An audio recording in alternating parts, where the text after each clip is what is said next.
In the middle of a freezing winter night, a 6-year-old girl stood alone in the snow, clutching her newborn sister with shaking arms. Everyone else walked past until one billionaire stopped. That single decision shattered his quiet life and rebuilt an entire family from the cold. The December wind didn't blow.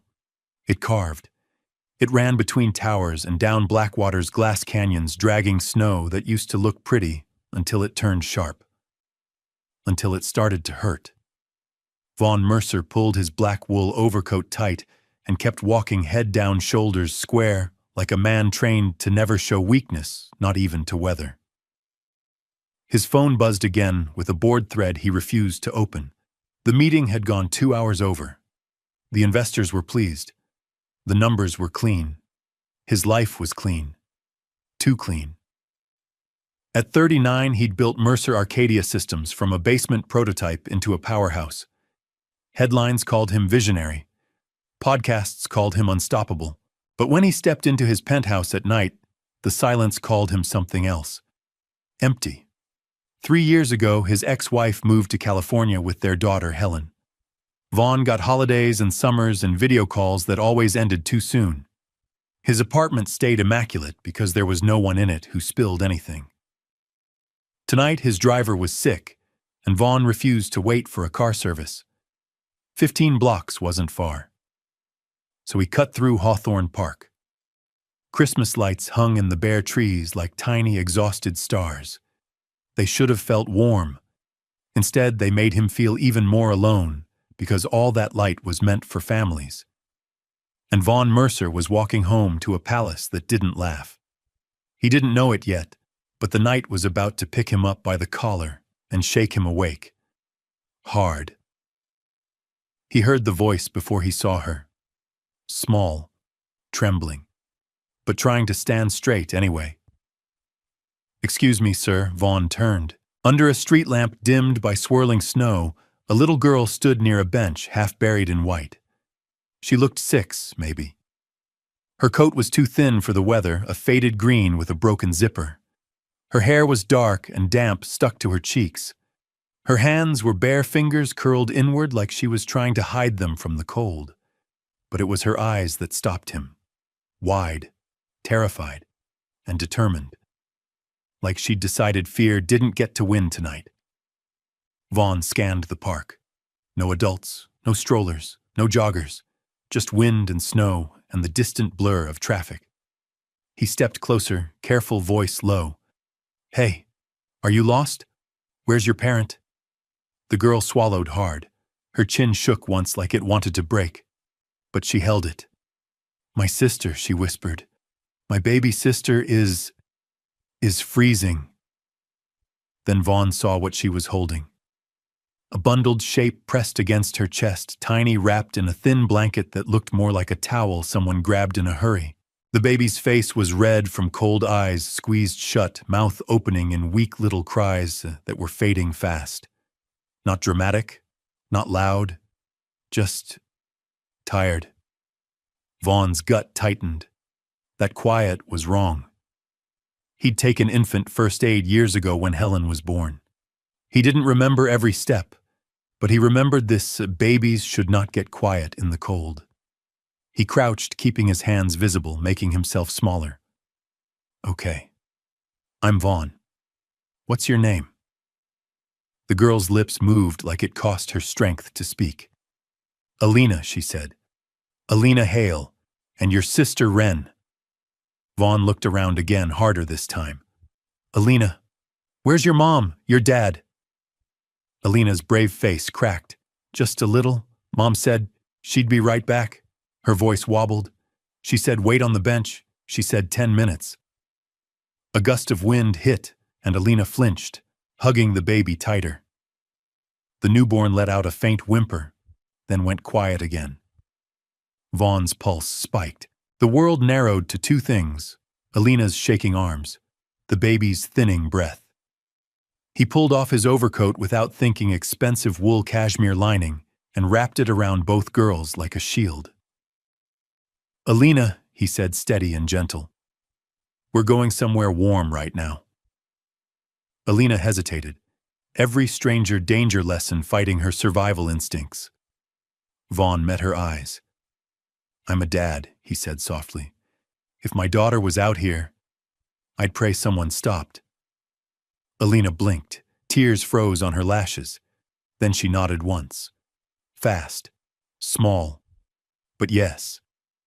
Vaughn lifted baby Wren carefully, keeping her wrapped inside the coat, then angled his body so Alina could press close, so all the warmth stayed trapped between them. His shoes slid on ice. His suit jacket was useless. His hands stung. He barely noticed. Alina walked beside him, one hand clutching his sleeve like it was a rope over a cliff. "How long were you out here?" Vaughn asked, counting blocks in his head. Alina shook her head, eyes fixed on the baby. "I don't know. It got dark. It got loud." She meant the storm. "Did your mom leave a phone number? Anyone else to call?" Alina's voice dropped. She took her phone. She took her purse. That sentence landed like a stone. Vaughn's mind tried to give it a softer shape. Emergency, confusion, accident. But the cold truth stood there anyway. A 6-year-old didn't end up alone in a blizzard by mistake. Wren made a tiny sound barely there. Vaughn glanced up. 10 blocks to the nearest hospital, 6 blocks to his building. He made the call instantly. "First we warm you up," he told Alina. "Then we get medical help." "Okay?" Alina didn't argue. She couldn't. She was running on fumes and fear. They moved fast through the streets. Snow slapped Vaughn's face. Wind screamed between buildings. Alina's steps were small but stubborn, like she refused to fall. At the entrance of Mercer Tower, the doorman Reggie Barnes straightened sharply. Mr. Mercer Reggie's eyes went to the coat-wrapped bundle, then to Alina. "What on earth?" Reggie Vaughn said, voice like steel. "Call Dr. Avery Cole. Emergency. Tell him to come to my apartment now. Then call the police non-emergency line. I found 2 children alone in Hawthorne Park. They need help." Reggie was already moving. "Yes, sir. Right now." In the elevator, Vaughn looked down. Wren's face was still, lips, pale, eyes closed. Not frightening in a graphic way, just too quiet. Too small for the storm outside. Alina noticed Vaughn looking. "She's getting quiet," Alina whispered, voice shaking.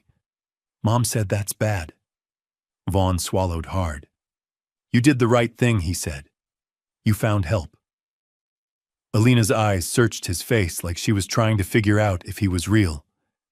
"If you're bad," she whispered, "I'll scream." Vaughn almost laughed, almost. It came out as a broken breath. "Good," he said. "That means you're smart." The elevator chimed. Warm air hit them like mercy.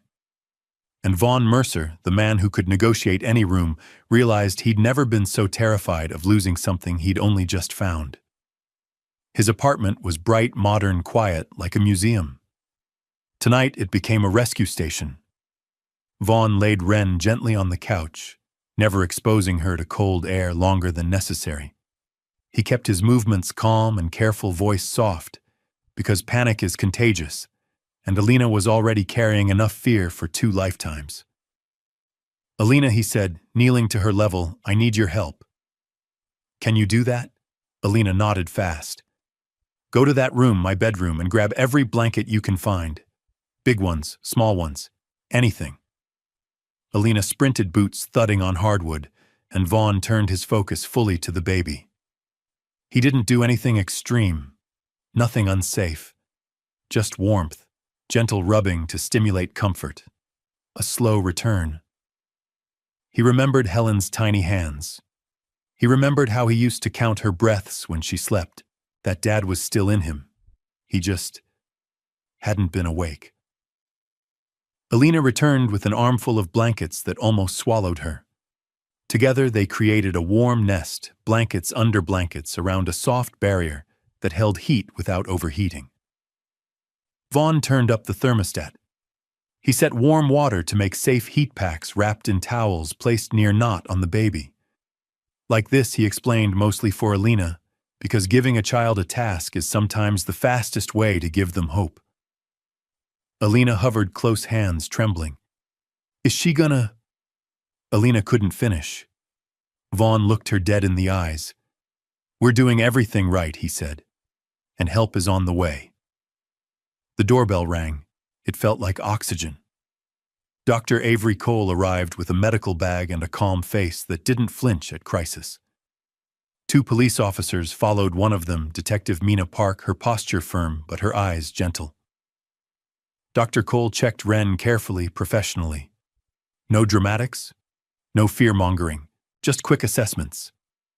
She's cold, Dr. Cole said, voice steady. But she's responding. You did the right thing bringing her in and warming her slowly. Alina exhaled like she'd been holding her breath for hours.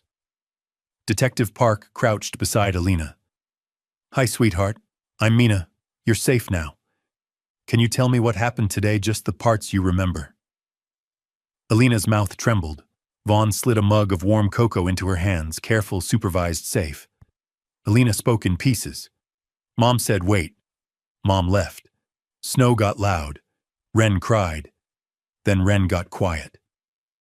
Detective Park didn't blame Alina, didn't press her like an interrogation, just listened. Then she asked the question that cut Vaughn to the bone. Alina, did your mom have anyone she trusted? Grandma, aunt, a friend. Alina shook her head. Just Mom. The room went quiet, because everyone understood what that meant. An ambulance took Wren to the hospital for overnight monitoring. Dr. Cole rode the first wave of paperwork, giving clear instructions, making sure the baby stayed stable. Alina refused to let go. She clung to Vaughn's sleeve with both hands. No, she whispered. No, don't take her away. Detective Park's voice softened. You can go with her. Vaughn can come too if he wants. Vaughn heard himself answer before he thought. I'm coming. Because separating them now would be another storm. At the hospital, fluorescent lights turned snow into a ghost outside the windows. Nurses moved with quiet efficiency. Wren was placed in a warm, supervised space. Alina sat in a chair too big for her feet, swinging above the floor. Vaughn's coat still wrapped around her shoulders like armor. Vaughn called his assistant. Maria, he said, clear tomorrow. Clear everything. Maria paused half a second, then adapted. Done. Do you need security? Legal? Yes. Vaughn said. Call my attorney, quietly. He texted his ex-wife may need to postpone Helen's visit this weekend. I'll explain soon. Alina watched him type. Do you have a kid? She asked, voice small. Yes, Vaughn said. A girl. She's 11. Alina looked down at her shoes. Does she have a warm bed? The question wasn't envy. It was wonder. Vaughn's throat tightened. Yes, he said. She does. Alina nodded slowly like she was memorizing what that sounded like. Detective Park returned with information. We located your mom, she told Alina gently. She's alive. She's safe. She's being helped by adults right now. Alina's face crumpled. She didn't forget, she whispered. Detective Park didn't lie. She made a choice that wasn't safe, she said carefully. And adults will handle the consequences. You didn't do anything wrong.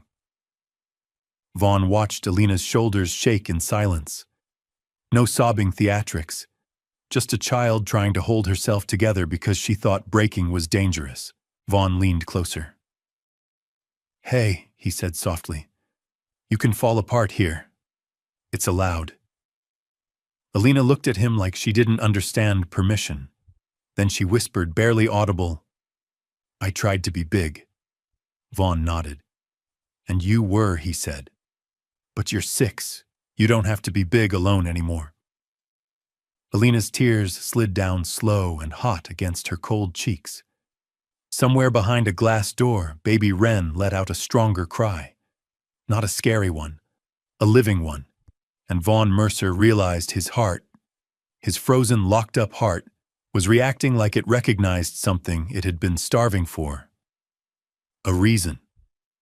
Hours passed in hospital time, strange and elastic. A social worker arrived exhausted but alert, asking questions, taking notes, ensuring proper steps. Detective Park stood nearby, protective of the process and protective of Alina. The words temporary placement floated through the air like something sharp. Alina didn't understand the system, but she understood tone. She gripped Vaughn's hand. "Are they gonna split us?" she whispered. Vaughn's mind flashed images he hated: separate homes, separate beds, separate futures. He thought of Helen in California, safe, stable, loved. He thought of his penthouse empty. He heard himself speak before he was ready. "What if I take them?" The social worker blinked. Detective Park's eyebrows lifted. "You," Detective Park said, cautious. "You're a single man. You run a company. This is serious." "I know," Vaughn said. "I'm not saying forever unless the court decides that. I'm saying tonight, tomorrow, until you find a placement that keeps them together." Alina's eyes widened, like she'd just been offered oxygen. "I have space," Vaughn continued. "Resources, I can hire help, I can do home checks, therapy, whatever the process requires. But Alina trusts me enough to ask for help, and Ren's alive because she did. Let them stay together. Let them stay with someone familiar." Detective Park studied him. "People do crazy things in the glow of a rescue," she said quietly. "Then they wake up and realize what it costs." Vaughn didn't flinch. "I've paid for my comfort with my loneliness," he said. "Tonight showed me the bill." Silence. Then Detective Park nodded once. "I'll make the calls," she said. No promises. It took hours. More paperwork than Vaughn thought existed on Earth. A rushed home inspection, background checks, phone calls between agencies. But by 3:12 a.m., Vaughn was driving through falling snow with 2 children in the back seat. Alina was buckled in beside a hospital-provided car seat, carrying baby Ren, her small hand resting protectively on the handle, like she was guarding the only treasure she'd ever known. Her eyes drooped with exhaustion, but she fought sleep like it was dangerous. Vaughn glanced in the rearview mirror. His life had changed in a single night. 24 hours ago, he cared about quarterly earnings. Now he cared about whether a 6-year-old girl believed she deserved a home, and whether he could become the kind of man who didn't just rescue people, but stayed. Back home, Vaughn moved like a man defusing a bomb made of tenderness. He set up the guest room for Alina, soft lights, extra blankets, a nightlight shaped like a moon. He converted his home office into a makeshift nursery corner for Ren's safe bassinet arrangement supplies, delivered within hours by Maria's unstoppable competence. Alina hovered every second. "She eats?" Alina asked, whispering like the baby might shatter. "Yes," Vaughn said. "She's hungry. That's a good sign." He fed Ren slowly under guidance from the discharge instructions, hands, careful, face intent. Ren latched to the bottle and drank with surprising strength. Alina's shoulders dropped for the first time all night. "She's okay," Alina said, as if saying it made it true. "She's getting there," Vaughn corrected gently. "And so are you." When the baby settled, Alina looked around the apartment, high ceilings, clean furniture, art that looked expensive and lonely. "Do you live here alone?" she asked. "Yes," Vaughn admitted. Alina frowned like she couldn't compute that. Why, Vaughn didn't have an answer that a 6-year-old should carry. So he gave her the honest one. "Because I forgot how to make a home," he said. Alina stared at him. Then she did something that hit him like a punch. She reached into her coat pocket and pulled out a small crumpled sticker, a cartoon star, and pressed it onto his coffee table. "There," she said. "Now it's not so blank." Vaughn's eyes burned. A sticker, a tiny thing, but it was the first mark of life his penthouse had earned in years. He got Alina into bed. She refused to sleep without seeing Ren. So Vaughn wheeled the bassinet close enough that Alina could reach out and touch the edge. Alina whispered into the quiet. "I'm not letting go."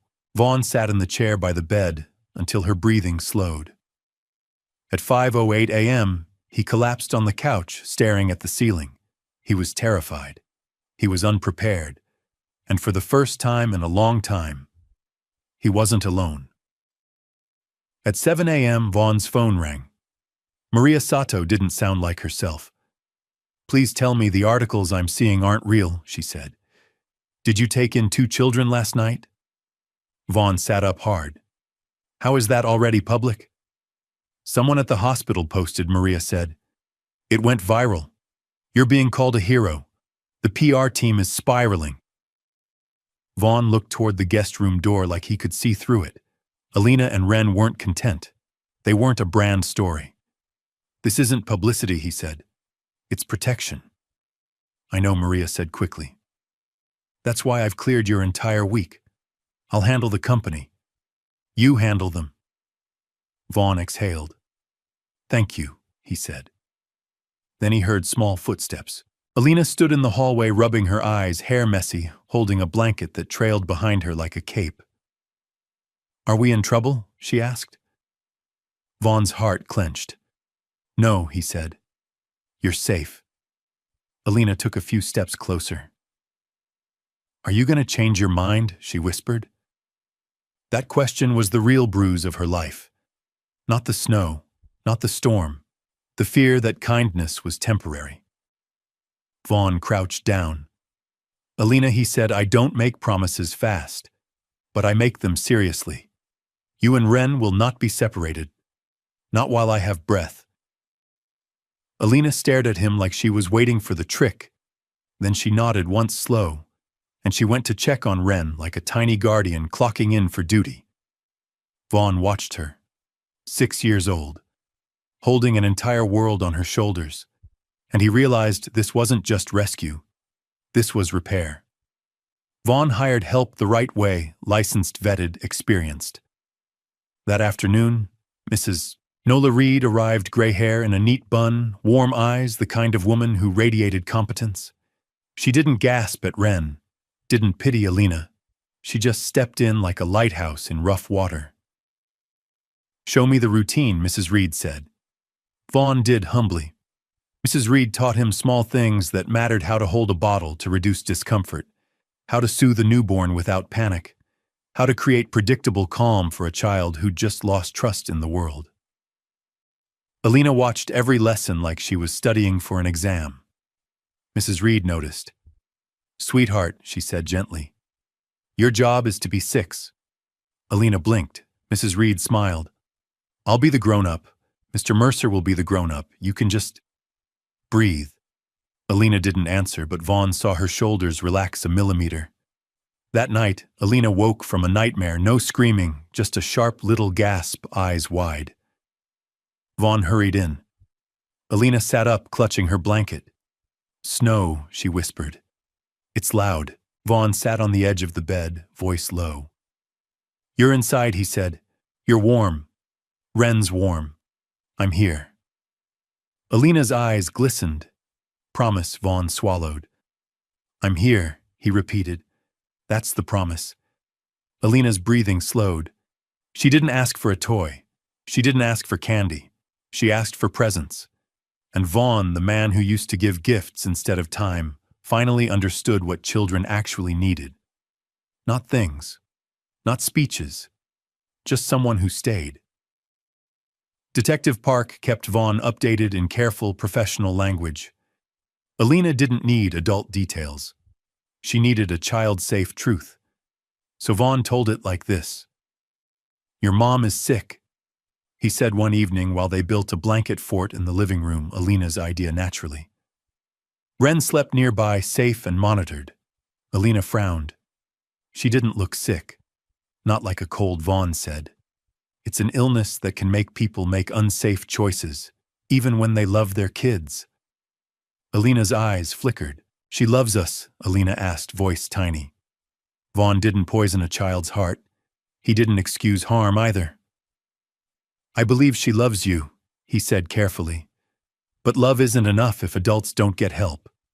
And right now the adults are making sure you're safe." Alina stared at the blanket fort wall like it held answers. "Is she coming back?" she asked. Vaughn's chest tightened. I don't know, he admitted. But I do know none of this is your fault. Not the snow, not the waiting, not the choices adults made. Alina's lip trembled. I tried, she whispered. I tried so hard. Vaughn leaned closer. And you did something incredible, he said. You saved your sister by asking for help. That's bravery. Alina blinked hard, tears gathering. I thought you might be a bad stranger, she said. Vaughn's voice went soft. And you still protected Wren, he said. That's what heroes do. Alina didn't smile, but she leaned against him, and for Vaughn Mercer, that small lean felt like a door unlocking inside him. 3 weeks later, Vaughn sat in family court under fluorescent lights that made everyone look tired. Maren Hale was not in the room. Not yet.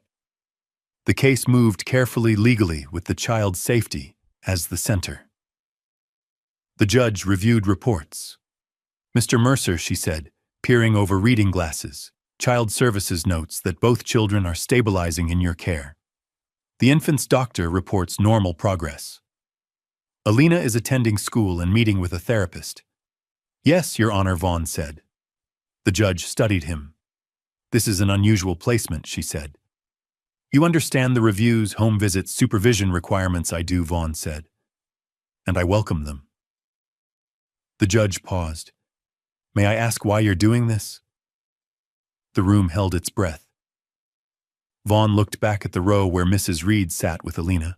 The little girl wore a simple dress and held a toy rattle for Wren, who was asleep in a safe carrier. Alina's eyes met Vaughn's.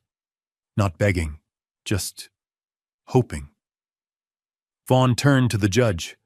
When I found them, he said quietly, they were alone, frightened, and in danger. Any decent person would help in that moment.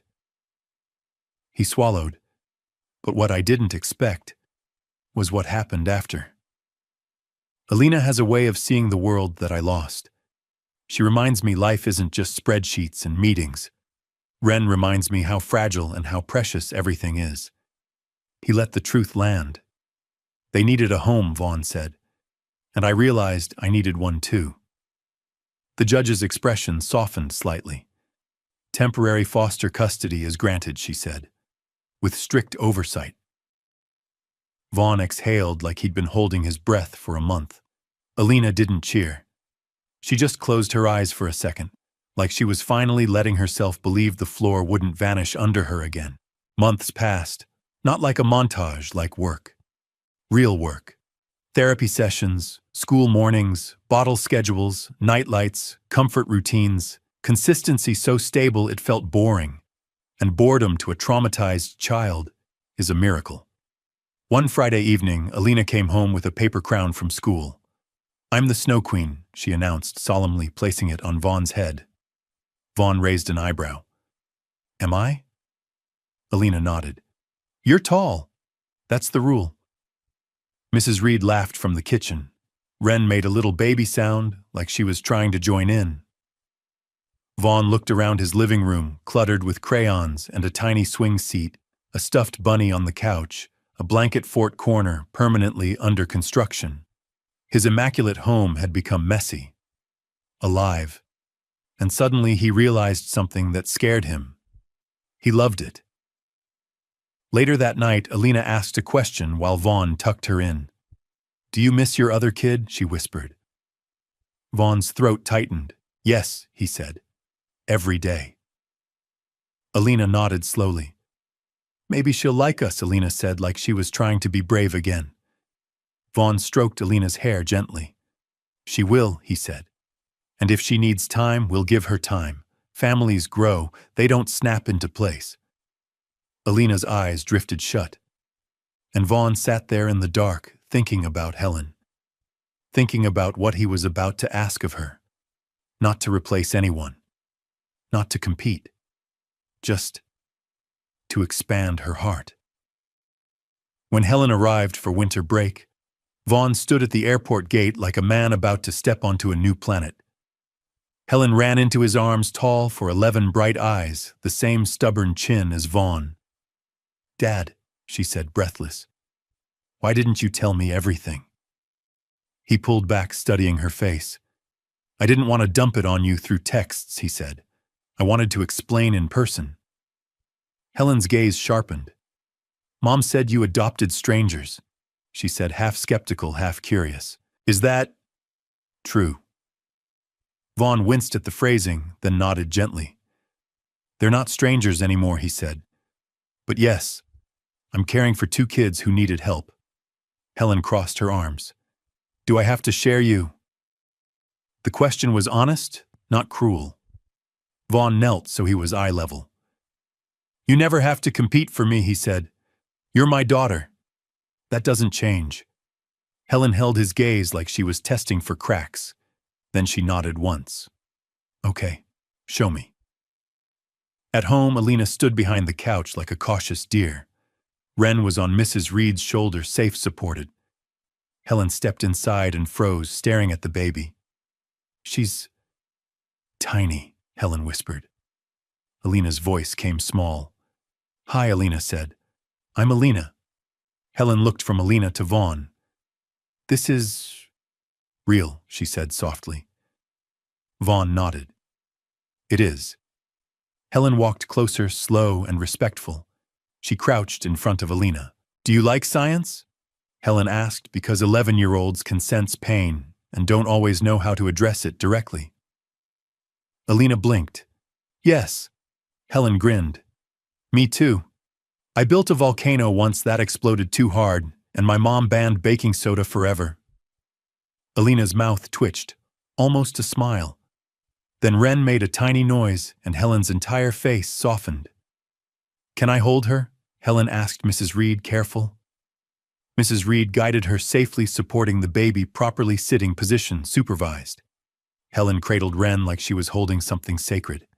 Hi, Wren, Helen whispered. I'm your, She looked at Vaughn. Vaughn's eyes shone. Sister, he said quietly. If you want that, Helen swallowed. And then she smiled. Okay, she said. Sister. Alina watched, like she couldn't breathe. Helen looked at Alina. And you, Helen said, are you my sister too? Alina's eyes widened. Maybe Alina whispered, cautious.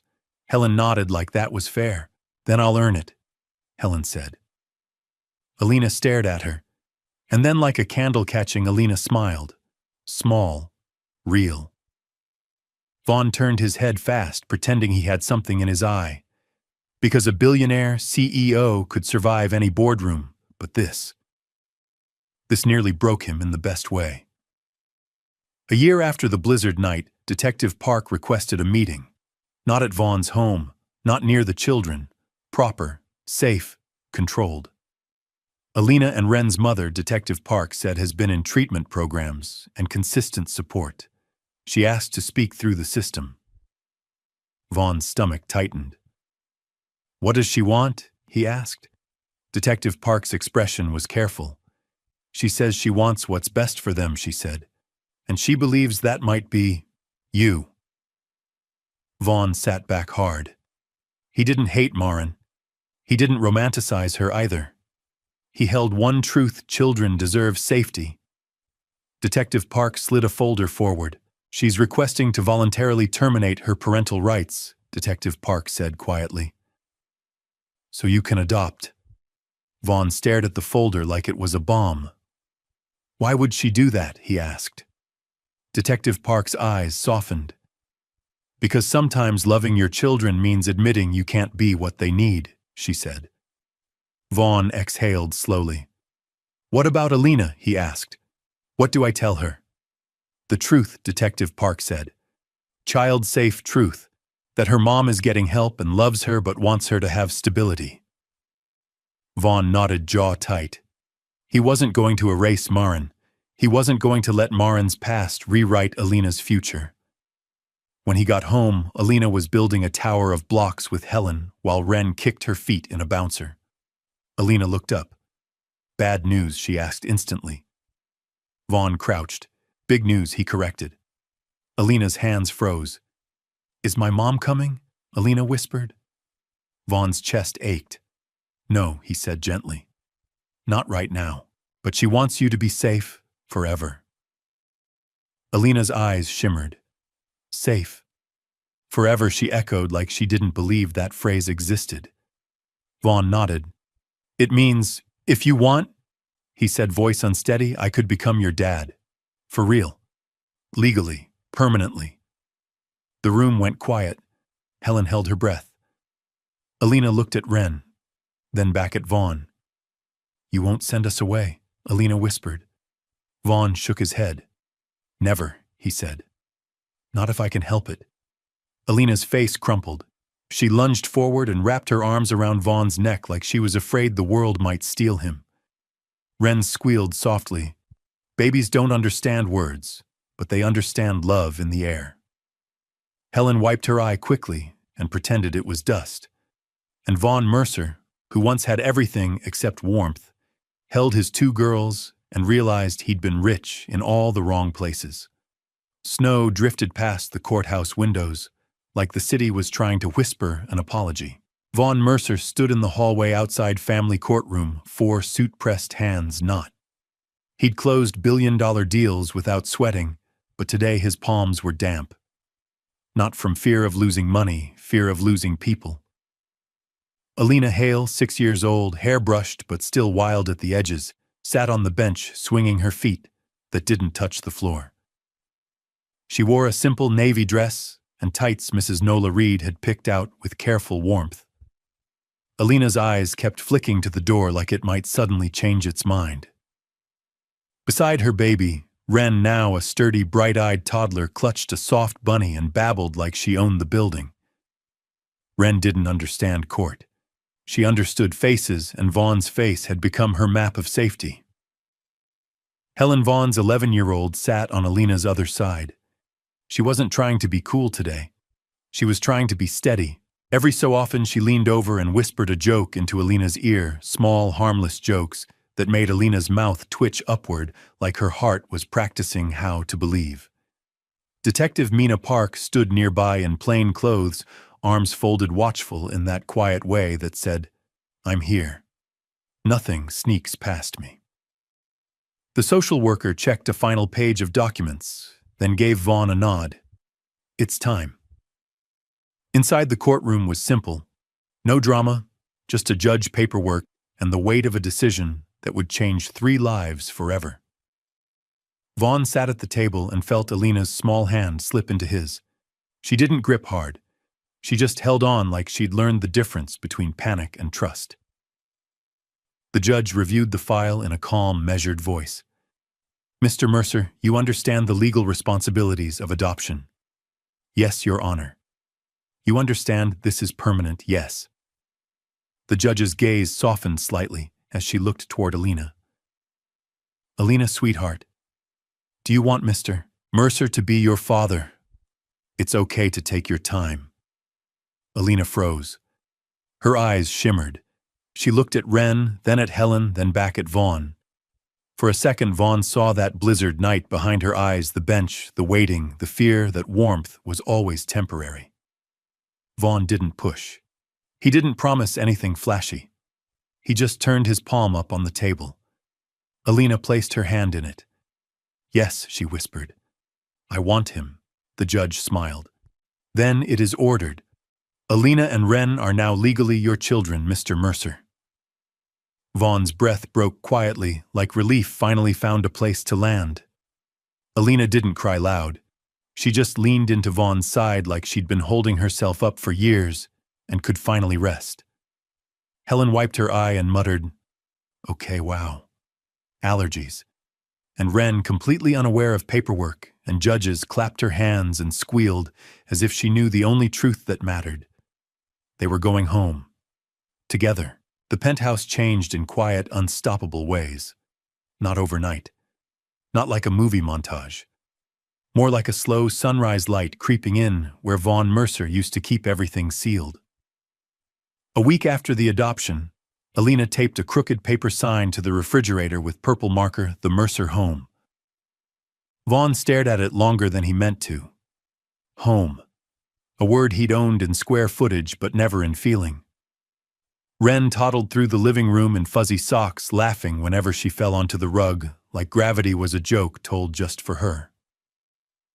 Toys began to appear, first one stuffed bunny, then blocks, then crayons. Vaughn didn't complain. He found himself stepping over scattered puzzle pieces like they were precious. Alina started making routines because routines meant safety. She lined up Wren's bottles on the counter like tiny soldiers. She checked the nightlight twice before bed, and every night she asked the same question, voice small but steady, Dad. You're still here, right? Vaughn would kneel beside her bed, brush hair from her cheek, and answer like a vow. Right here, he said. Always.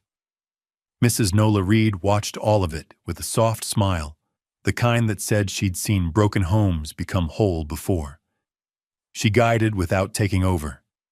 She taught Vaughn how to soothe Wren when she got fussy, how to listen when Alina got quiet. One evening, Alina climbed onto the couch beside him holding a coloring book. Can you color with me? She asked. Vaughn glanced at his phone buzzing with emails. Then he turned it face down without reading. Pick a page, he said. Alina's shoulders relaxed like the world just got safer. And Vaughn realized this was what he'd been missing. Not silence, but life. Detective Mina Park delivered the letter in an envelope stamped with official markings, handled through proper channels, reviewed and approved. No surprises, no pressure, no unsafe contact. It's from Marin, Detective Park said carefully. You don't have to open it, but it's steady, not manipulative. Vaughn's hand hovered over the envelope like it might burn. He didn't hate Marin. He didn't excuse her choices either. He only held one unbreakable rule: Alina and Wren come first. He opened it alone in the quiet of his office and read it once, then again. Marin didn't demand. She didn't blame. She didn't try to rewrite history. She wrote about getting help, about learning to live with accountability, about being grateful her children were warm, about knowing that love wasn't enough if safety wasn't there. At the bottom, one line hit hardest: please tell Alina she was never the reason I broke. That night, Vaughn sat with Alina on the rug, while Wren stacked blocks and squealed when they toppled. Alina, he said gently, a letter came today, from your mom. Alina went very still, not scared, prepared. What does she want? She whispered. Vaughn chose the child-safe truth, the kind that doesn't poison a kid's heart. She wants you to know she loves you, he said, and she's glad you're safe. She's working on getting better. Alina blinked hard. Is she mad at me? Vaughn shook his head immediately. No, sweetheart. She says none of this is your fault. Not even a little. Alina stared at the floor like she was looking for a trap door. Then her voice came out tiny. Can I? Right back. Vaughn's throat tightened. Yes, he said. If you want.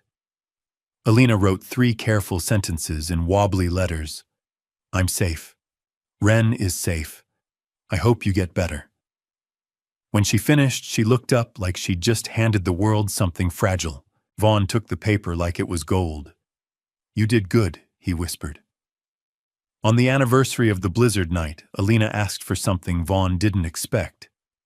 Can we go to the park? She said at breakfast, pushing cereal around her bowl. Hawthorne? Vaughn's chest tightened. Are you sure? Alina nodded, serious. I want to show Wren, so she knows we don't live there anymore. They bundled up and went together, Vaughn, Alina, Wren in her stroller, Mrs. Reed walking beside them like a quiet guardian. Hawthorne Park looked different in daylight. The bench wasn't a monster now, just metal and wood beneath pale winter sun. The trees were bare, the lights long gone. People walked dogs. A jogger passed. Life had moved on. Alina stood in front of the bench and stared at it like it was a photograph only she could see. She was so small, Alina whispered, glancing at Wren. I thought my arms were going to break. Vaughn crouched next to her, but they didn't. Alina's eyes glistened. Because you stopped. Vaughn swallowed. Because you were brave enough to ask. Alina frowned slightly. Most people don't stop. Vaughn looked at the bench, then at Alina. Then we'll be the kind of people who do, he said. Always. Alina reached out and touched the edge of the bench with her mitten, like she was closing a chapter. Then she turned toward Ren, who babbled happily, unaware of the past. Alina smiled, small, steady. "We're going home now," she told her sister, and the wind moved through the trees, soft this time. Not cutting, just breathing. The sound woke Vaughn before the alarm. Not an alert, not a meeting reminder. Laughter. It came from the living room, high, uneven, real, the kind of laughter that didn't exist in his penthouse a year ago. He lay still for a moment, letting it wash over him, letting his body learn this new language. When he stepped out, Alina was on the floor, surrounded by scattered puzzle pieces, explaining gravity to Ren with the authority of a scientist twice her age. "If you push too hard," Alina said seriously, "it falls. See?" Ren pushed. The tower collapsed. Ren squealed like she'd won something. Helen sat cross-legged nearby, filming the moment on her phone. "Future Nobel Prize winner," she announced. "Or professional tower destroyer." Alina smiled without thinking. That smile still caught Vaughn off guard, because it used to be rare. Because it used to look like something she borrowed instead of owned. Mrs. Reed moved quietly in the kitchen, humming. The smell of soup filled the space. Real food. Real warmth. Vaughn leaned against the doorway, unseen, watching. This was what family sounded like. Not perfection, not silence. Movement. Mess. Overlapping voices. Alina looked up and noticed him. "Dad," she said casually, like the word had always belonged to her.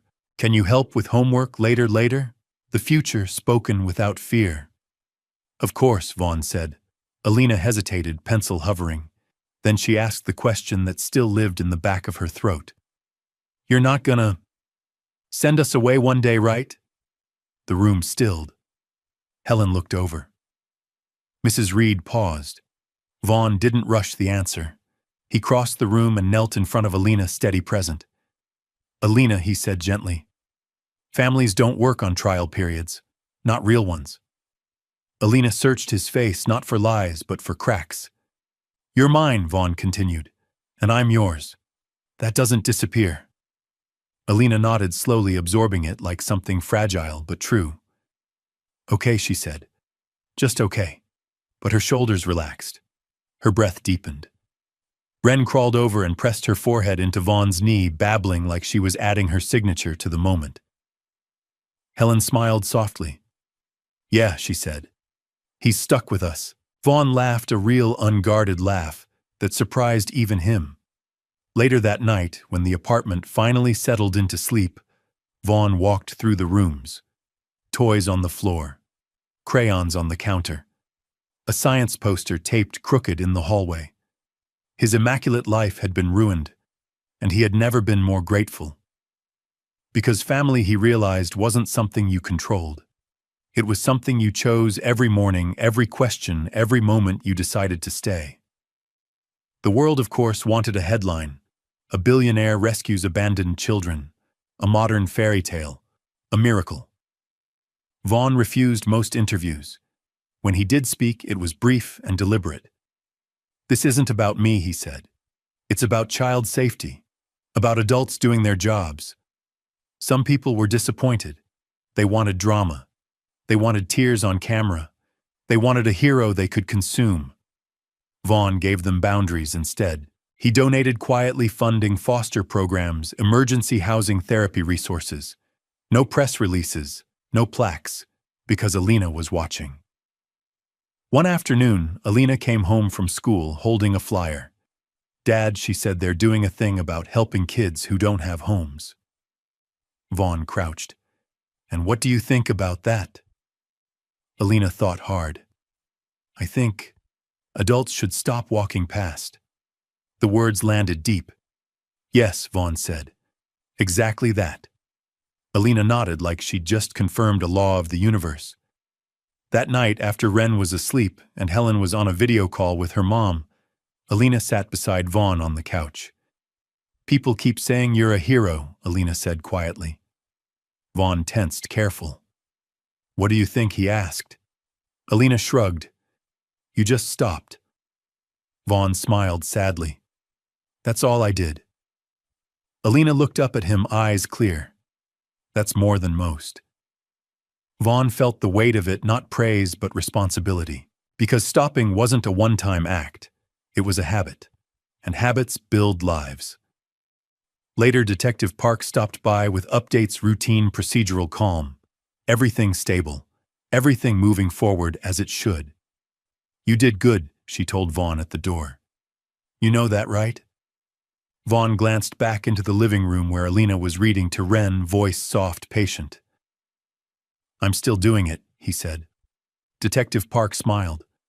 That's the part that matters. When the door closed, Vaughn leaned against it for a moment. He thought of the man he'd been measured distant, efficient, and the man he was becoming tired, present, necessary. The world could call it whatever it wanted. He knew what it was. A promise kept daily. 2 years after the storm, snow fell again. But this time it didn't cut. It drifted. Inside the apartment, the windows fogged from warmth. Ren chased Bubbles across the rug, laughing so hard she fell over. Alina tried to explain the science behind Bubbles, while Helen blew them faster just to mess with her. Mrs. Reed clapped from the kitchen. Careful, no slipping. Vaughn watched from the couch phone, forgotten beside him. This was the same city, the same season, but it wasn't the same life. Alina climbed up beside him, curling into his side like it was the most natural thing in the world. Dad, she said. Yes, do you remember the bench? Vaughn nodded. I do. Alina stared out the window at the falling snow. It doesn't hurt when I think about it now, she said. It's just part of the story. Vaughn's chest tightened. That's because it didn't get the last word, he said. Alina considered that. Then she smiled. I like this part better. Ren toddled over and climbed into Vaughn's lap without permission, patting his chest, like she was checking he was real. Helen leaned against the back of the couch, watching them with a quiet smile. You know, she said, our family is kind of weird. Vaughn chuckled. Very. Helen shrugged. I like it. Alina nodded enthusiastically. Me too. Outside, the snow thickened, but the apartment glowed. Light spilled onto the street. Laughter echoed softly against the glass. Vaughn thought back to that night. The wind, the fear, the tiny voice saying, Excuse me, sir. He could have walked past. So many people did. But he hadn't. And because of that, 3 lives and his own had rewritten themselves. Alina yawned and rested her head on his shoulder. Dad, she murmured, already half asleep. Yes, sweetheart. Thanks for stopping. Vaughn closed his eyes, holding his daughters close. Thank you, he whispered back, for asking. The snow kept falling. But inside that living room, there was no cold. Only a family, not perfect, not planned, but chosen. And this time, he stayed. Did this story move you?